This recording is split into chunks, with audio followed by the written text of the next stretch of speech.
Good morning. This is post-op day 2, and I am home. Yesterday was kind of rough for me. So I did have a laparoscopic assisted vaginal hysterectomy, and it went very well. I didn't need an incision. I had 3 small holes where they put the ports um, for the robotic arms for the Da Vinci procedure to go in and help remove the uterus um, yesterday. So, after getting home from the hospital, I had quite a bit of pain, but I woke up. I felt really, really good. I bathed myself.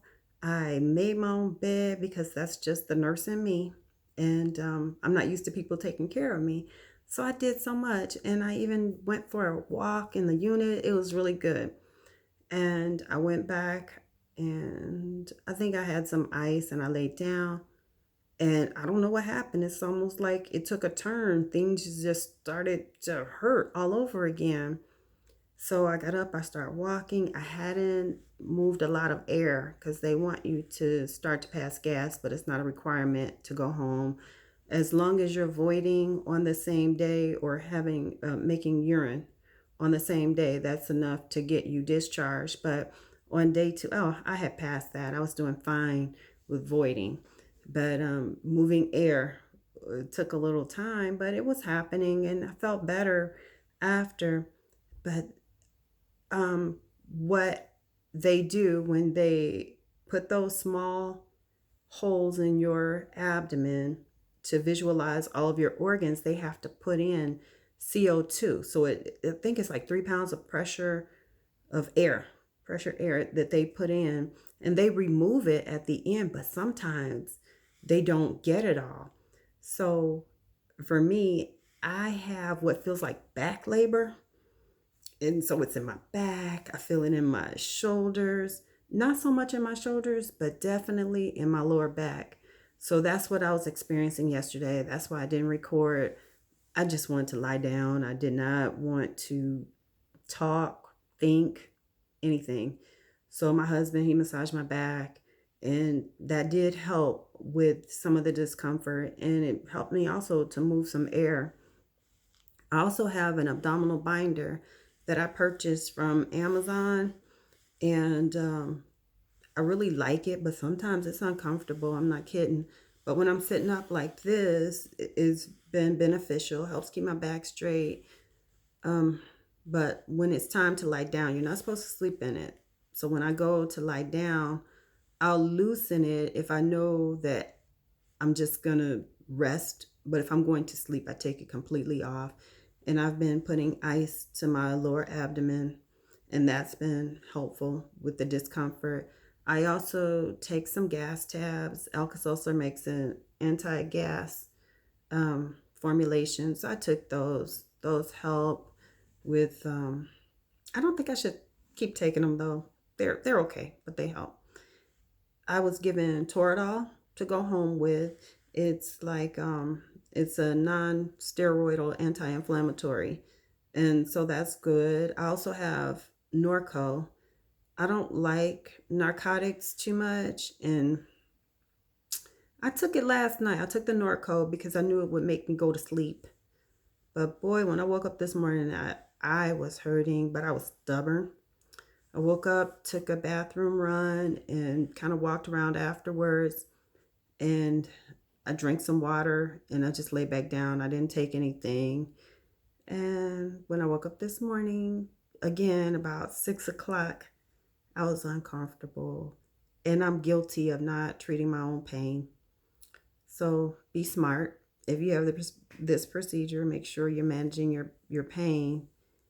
It's just I want to know what I'm feeling. So my husband made me some breakfast and I took the Toradol. I do like the way that feels better. And even the Tylenol. Tylenol, it did help. It's for that mild discomfort. And so I haven't taken anything in a few hours and I'm okay. I've been up walking. I put myself in the shower. Don't tell anybody. But I believe in hydrotherapy. I think water helps. Not only is it cleansing to the body, but to the mind and soul. So I showered. I cannot stand directly in front of the jets, of course. And so I sat on the side of the tub and got myself out. But I feel pretty good. Not very hungry. I think I still need to move some more air. Um, Trying to push the fluids, but that's difficult too because I feel so full inside. I'm pretty pleased with my procedure, and I didn't go into a lot of detail about how I came to this decision.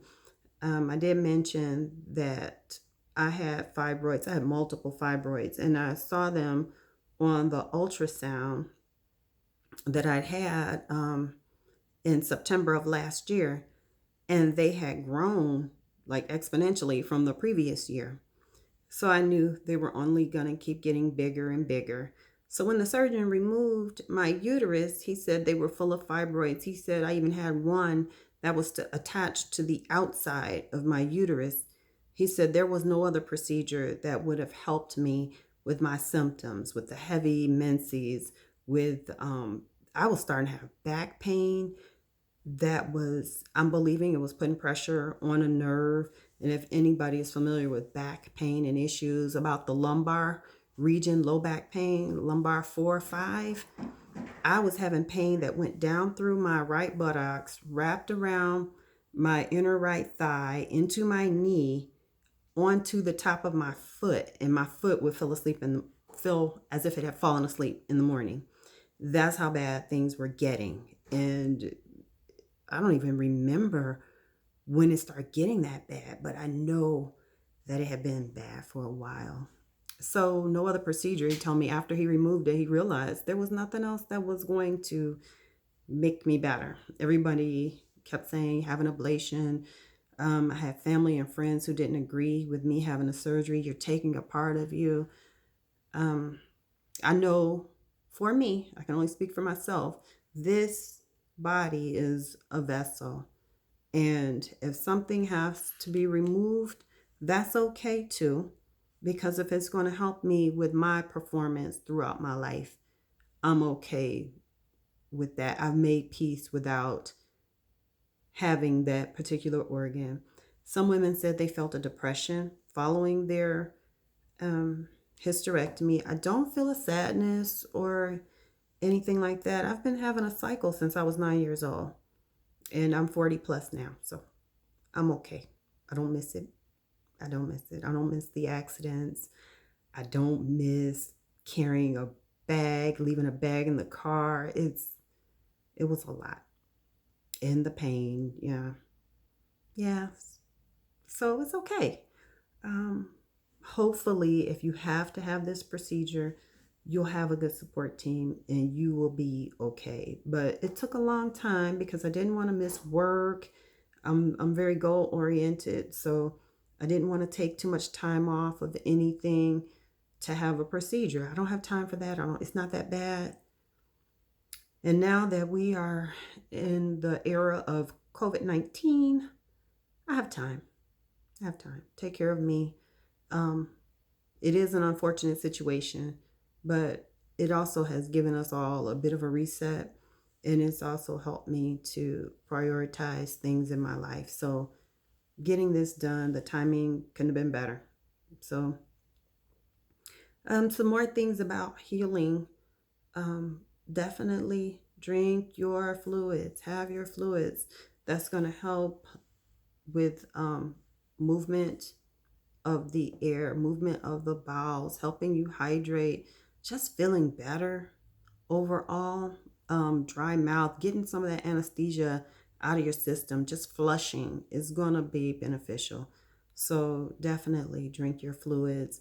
And I've also been drinking Plum Smart, and I think Sunsweet is the brand who makes it, but it's really good. It's before they process the plums to make prune juice. So it's still red. It looks like cranberry juice and it has a really good flavor. So I've been drinking that, and that helps with motility in the gut, helps me to move things around in there. And prior to having my surgery, it helped to give a good elimination or for bowel movement. So I'm continuing to drink it, and I'll drink maybe 4 ounces twice a day. I want to drink more, but I'm afraid right now. I don't know what that's going to look like if I drink too much at one time.